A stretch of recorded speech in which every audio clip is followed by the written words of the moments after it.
आणि जेव्हा शौर्य NICU मध्ये गेला तेव्हा प्रत्येक दिवस मला असं वाटायचं की आज तो घरी येईल, आज तो घरी येईल.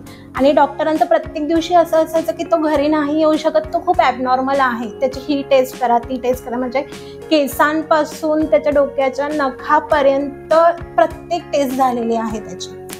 आणि मी इतकी स्ट्रॉंग राहिली त्यावेळेमध्ये. मी माझ्या मिस्टरना हेच सांगायची की शौर्य नॉर्मल आहे, हेल्दी आहे आणि तो या सुंदर विश्वामध्ये काहीतरी करायला आलेला आहे. सो तो ॲबनॉर्मल म्हणजे नसणारच.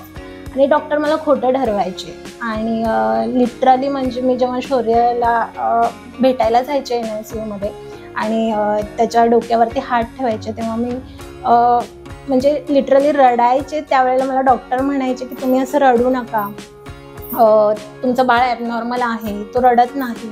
सो मी त्यांना एकदा असं सहज म्हणाले होते की शौर्य कसं काय रडेल, त्याच्यावरती गर्भसंस्कार झालेले आहेत आणि माझं बाळ रडकं नाही आहे.